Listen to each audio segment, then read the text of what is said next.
Magandang araw po sa inyong lahat. Andito na naman ako sa harap ninyo para magbigay na naman ng isang impormasyon na baka hindi nyo pa nalalaman. Pero bago ko simulan, humiling lang po ako ng konting pabor na i-subscribe ang malit na channel na Ate Stella ninyo.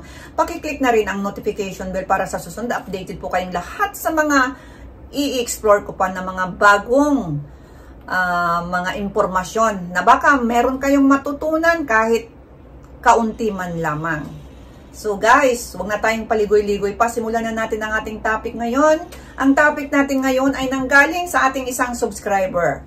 Ang kanyang tinatanong po ay kung ano ba raw lugar o parte ang dapat pagtuunan sa babae para madaling makarating sa rurok ng kasiyahan. So ito guys, marami talaga itong mga nagtatanong. Kasi siguro, nahihirapan siguro sila dahil alam nyo naman guys na hindi basta-basta nakakarating ang inyong partner. Iba po ang babae at lalaki. Mas mabilis po ang lalaki kaysa babae. Kaya yan siguro nagtatanong sila kung paano ba mabilis sumirit. Kaya magbibigay ako ng dalawang lugar na pagtuunan ninyo para mabilis pa sa roller coaster. Yun na yun, no? Alam niyo yung roller coaster, mabilis pa doon pag ginawa niyo ito. So, yung number 1, yung kabulubundukan niya. Alam niyo ba kung nasaan yung kabulubundukan? Yung nasa harap niya. Pero hindi po diyan magtatapos. Hindi lang po doon sa malalaking kabulubundukan, kundi ang pinakasensitibo ay doon sa maliliit na bundok, kabulubundukan. Yung dalawang pasas na yan. Yung dalawang pasas na yan, kapag inyo yung mga nilalaro ninyo, ay talagang tataas kaagad ang ano ng babae. No? Alam nyo na, hindi ko na masyadong banggitin pa. Talagang tataas na yan. Mag-ano na yung ano, yung ibaba niya, mag-ano na yon, magbabasa na yon. Kaya dyan, pagtuunan yung mabuti kahit man lang 2 minuto, 3 minuto, ilagay ninyo sa inyong kainin ninyo yung pasas, no? Masarap yung pasas. So, yan. Pag ginagawa ninyo yan, ay kaunti namang mga, yung pahaplos-haplos kung saan-saang mga lugar para naman masiyahan, no? At hindi lang naman kasi na dadala lahat dyan, kumbaga. So, nandoon yung kailangan yung emotional connection habang ginagawa, no? Para maging maganda yung relasyon. Ang relasyon, hindi lang po para sa pati na rin po diyan sa bakbakan, may relasyon din yan, no? Kailangan may emotion talaga kung ano yung ginagawa ninyo. May emotional connection kapag ginagawa. Kaya, ang pag-aalam kasi natin is yung, yung hindi nakasama dyan. Kasama po ang intimacy, pag sinabi natin. Kaya, kung wala namang paano maramdaman, no? So, talagang, ibig sabihin, talagang kailangan, mahalaga talaga na nandoon yung pagmamahalan ninyo.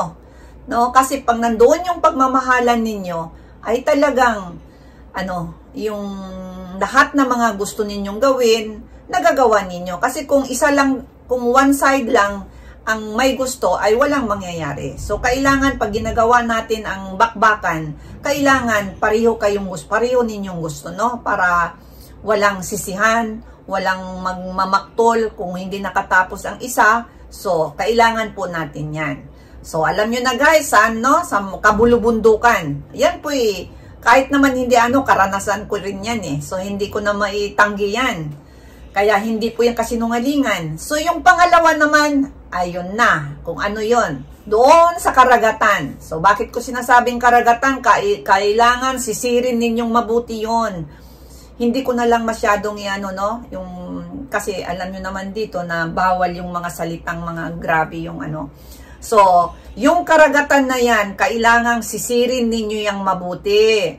Pati yung mga kung ano-anong mga mani-mani dyan. Kailangan talaga ninyong pagtuunan yan dahil yan ang pinaka-sensitibong parte na talaga sa amin. Diyan pwede nang makawala, pwede nang makarating sa rurok ng tagumpay ang iyong partner kahit hindi nyo pa pinasok ang kuweba. ito rin ay aking, hindi na po ito, walang kasinungalingan, talagang may katotohanan, na kapag doon ay magaling kayong sumisid, sinasabi ko sa inyo, talagang makakarating siya ng kahit wala pang Kasi, guys, ang babae talaga, guys, bago yan makarating, guys, kailanganin talaga ng halos 25 minutes. Pero ang kalalakihan, di ba, kahit 3 minuto, kung talagang nagmamadali, kakayanin yon. Ngunit ang babae, kahit magmamadali, kahit nagsasarili ang babae, hindi po kayang matapos ng 2 minuto lang. Kailangan talaga ng medyo, anong tawag dito, tiyaga talaga sa aming mga kababaihan. Kasi nga, sinabi ko na kanina, na iba talaga kami. Iba ang aming mga, marami kaming mga iniisip muna kung ano-anong mga bagay. Kaya hindi kami makapag-concentrate kaagad na ganon. Ngunit, kung doon sa lugar na sinabi ko sa inyo, doon sa Bulaklak, ay wala na. Kasi iba naman yung bakbakan, iba din yung tinatawag na sa labas. Ngunit sa labas pa lang pwede nang makarating sa Rurok, sa kabulubundukan, no? Makakarating na sa Rurok ng Tagumpay. Kaya yan lang po ang masasabi ko, yung 2 ito ang pagtuunan ninyo at wala nang ibang wala na talagang ibang lugar pa na inyong pagtuunan. Yung mga halik-halik dyan, ay kung matagal naman na kayo, siguro naman, hindi na yun masyado yung mag-aanuhan pa kayo, magtukaan pa kayo, di ba? Dahil pag minsan, pagod na, may trabaho, pwede kung bago pa lang kayo, magkasintahan o bagong kasal, ay kailanganin talaga yan. At, pero hindi rin guys, meron din naman na kahit matagal na talaga, depende rin yun sa mag-partner. Depende, pero karamihan sa tingin ko mga kakilala ko, wala na raw Halimbawa, 10 taon na, 20 na taon na nagsasama, wala na raw halikan Yung iba nga, dire-diretso na, direct na talaga. Yan po ang aking mga nasagap lang na mga informasyon sa aking mga kakilala, mga kaibigan, no? So, ibig sabihin, pero, mas maganda pa rin yung ang ibig sabihin, kung nagmamahalan kayo talaga, pwede pa namang gawin yon. Bakit hindi? Kasi yun, kung asaan ang talagang pinaka-the best. Pero yung sinabi ko sa inyo, yun ang pinaka-ano talaga na pwede nang magpakawala ang babae, ibig kong sabihin, no? Pwede nang sumirit.